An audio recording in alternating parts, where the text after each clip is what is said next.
আসসালামু আলাইকুম। আমি কামরুন নাহার, সহকারী শিক্ষক, বানুসুদী উচ্চ বিদ্যালয়, নগরকান্দা, ফরিদপুর।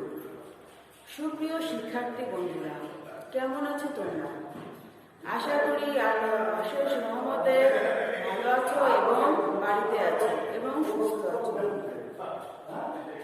এবং সাথে সাথে তোমাদের পড়াশোনা নিয়মিত চালিয়ে যাচ্ছ।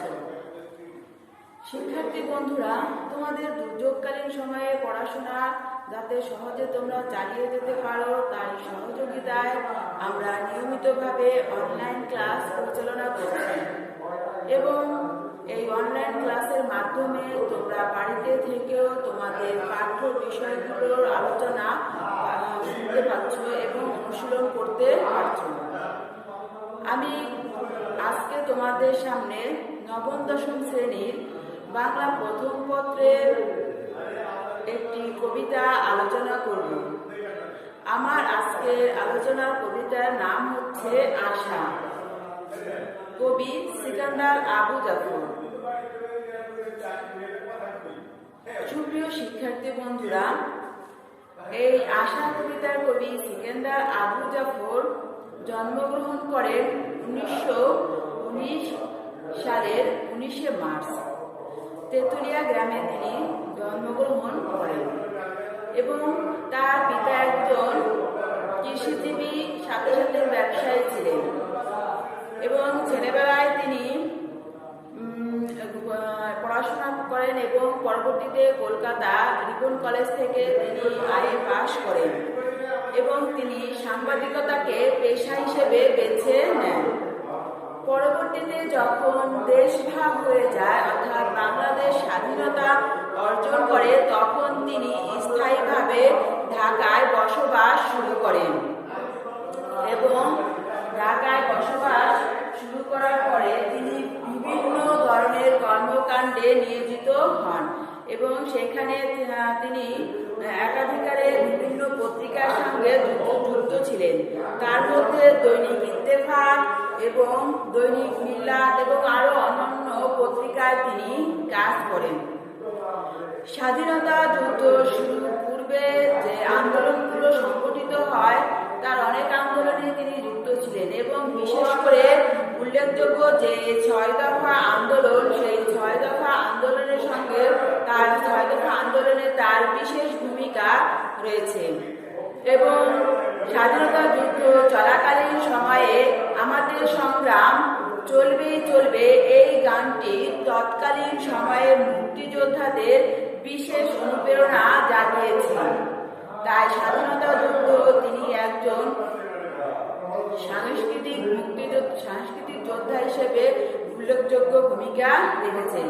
তিনি তার সঙ্গীতের মাধ্যমে যুদ্ধ করে গেছেন এবং মুক্তিযোদ্ধাদের সাহস জুগিয়ে গেছেন। পরবর্তীকালে তিনি নানা ধরনের অবদানের জন্য, বাংলা এবং সাহিত্যে নানা অবদানের জন্য তিনি বাংলা একাডেমি পুরস্কার লাভ করেন এবং 21শে পদক মরণোত্তর লাভ করেন। কবি সিকান্দার আবু জাফর 1975 সালের 5 আগস্ট মৃত্যুবরণ করেন। তাহলে শিক্ষার্থী বন্ধুরা, আমরা কবি আবু জাফর সম্পর্কে জানতে পারলাম, এবং এও জানতে পারলাম যে আমাদের স্বাধীনতা যুদ্ধে তার অবদান আছে। কবি সিকান্দার আবু জাফর বিভিন্ন ধরনের কাব্যগ্রন্থ রচনা করেছেন। তার উল্লেখযোগ্য কাব্যগ্রন্থের ভিতরে আছে প্রসন্ন শহর, মালব কৌশিক, বৈরী বৃষ্টিতে ইত্যাদি। তাহলে শিক্ষার্থী বন্ধুরা, তোমরা তোমাদের পাঠ্য বইটি নিয়ে আশা কবিতাটি বের করলেই কবি সিকান্দার আবু জাফর সম্পর্কে বিস্তারিত জানতে পারবে, এবং তোমরা অবশ্যই বইটি বের করে কবি সম্পর্কে ভালোভাবে ধারণা লাভ করবে। আজকে আমি সিকান্দার আবু জাফরের আশা কবিতাটি তোমাদের সামনে আলোচনা করব। আশা কবিতাটি আমি প্রথমে তোমাদের সামনে পাঠ করব, এবং সেই কবিতায় কবি কি বোঝাতে বা কি চেয়েছেন সে সম্পর্কে আমি বিস্তারিত তোমাদের সামনে উপস্থাপন করব। তাহলে শিক্ষার্থী বন্ধুরা, তোমরা লক্ষ্য করো এবং তোমাদের পাঠ্য বইটি নিয়ে আমার সাথে সাথে লক্ষ্য করো এবং তোমরা দেখো যে কবি কোন লাইনে কোন বা কবিতাটিতে কি বলতে চেয়েছেন। তাহলে আমরা কবিতাটি পাঠ করছি। আমি সেই জগতে হারিয়ে যেতে চাই, যেথায় গভীর নিশুদ্ধ রাতে জীর্ণ বেড়ার ঘরে নির্ভাবনায় মানুষেরা ঘুমিয়ে থাকে ভাই। কবি সিকান্দার আবু জাফর এইখানে একটি জগৎকে কল্পনা করেছেন বা জগৎকে তিনি আশা করেছেন যে তিনি এমন একটা জায়গায় চলে যেতে চান, অর্থাৎ তিনি যেখানে আছেন সেইখানে জাগতিক জীবন তার কাছে জটিল বলে মনে হচ্ছিল। তাই কবি এমন একটা জগতে চলে যেতে চায় যেখানে মানুষগুলো তারা নির্ভাবনায় ভাঙা বেড়ার ঘরে নির্ভাবনায় তারা নিশ্চিন্তে গভীর ঘুমে মগ্ন থাকে। কবি সেই জগতে চলে যাওয়ার কথা এখানে বলেছেন। যেথায় লোকে সোনার উপায় পাহাড় জমায় না, বিত্ত সুখের দুর্ভাবনায় আয়ু কমায় না। অর্থাৎ তিনি এমন একটা জগৎ, এবং সেই জগৎটা আমরা সবাই জানি যে সেটা হচ্ছে সেই পল্লী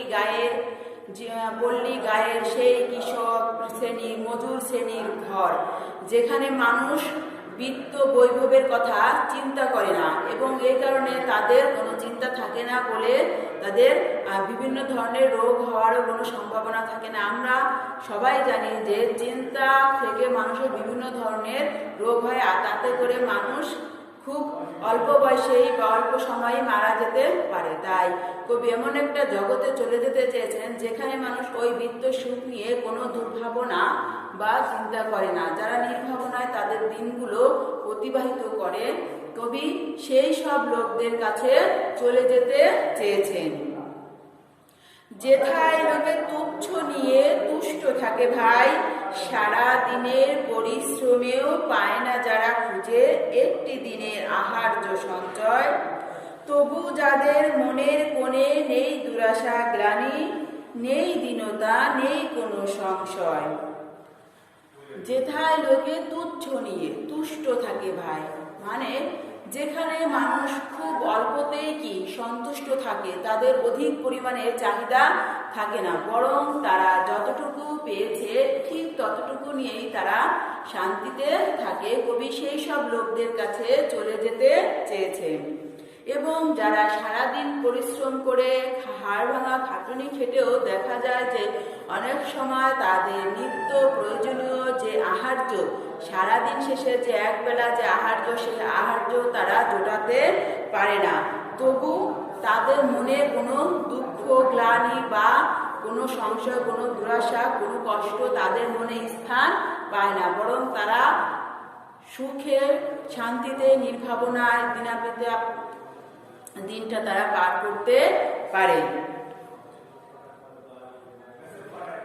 এবং তাদের কোনো কিছু নেই এই নিয়ে তাদের মনে কোনো সংশয় দুর্ভাবনাও থাকে না, বা নিজেকে তারা কখনোই কি ছোট মনে করে না। যেথায় মানুষ মানুষেরে বাসতে পারে ভালো, প্রতিবেশীর আধার ঘরে জ্বালতে পারে আলো।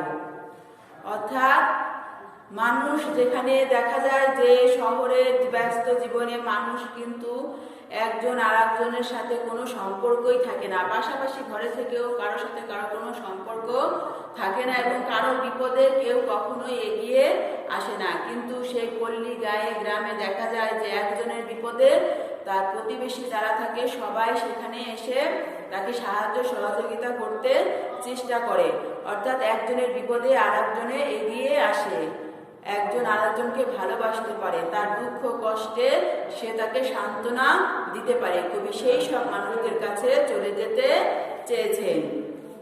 সেই জগতে কান্না হাসির অন্তরালে ভাই আমি হারিয়ে যেতে চাই। সেই যে পল্লীর যে সহজ সরল যে জগতে মানুষ অল্পতেই তুষ্ট থাকে এবং তারা কোনো দুঃখকেই দুঃখ মনে করে না, কবি সেই জগৎটাতে হারিয়ে যেতে চেয়েছেন।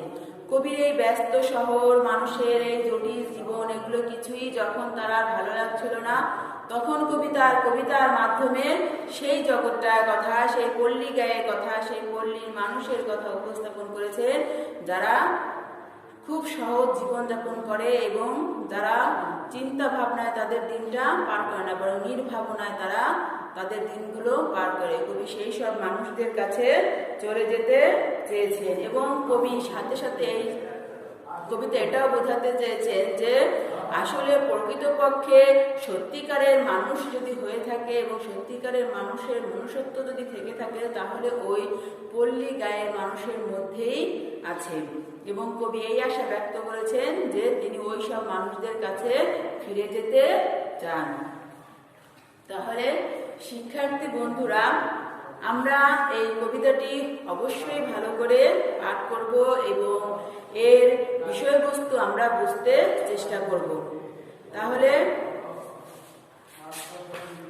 তোমরা বাড়িতে অবশ্যই কবিতাটি আলোচনা করবে, পাঠ করবে এবং সাথে সাথে এর আলোচনার বিষয়বস্তু বুঝতে চেষ্টা করবে এবং তাহলে তোমরা অবশ্যই বাড়িতে থেকেও ভালো করতে পারবে। এই আশা রেখেই আমি আজকের মতো আমার ক্লাস এখানেই শেষ করছি। তোমাদের সবাইকে ধন্যবাদ।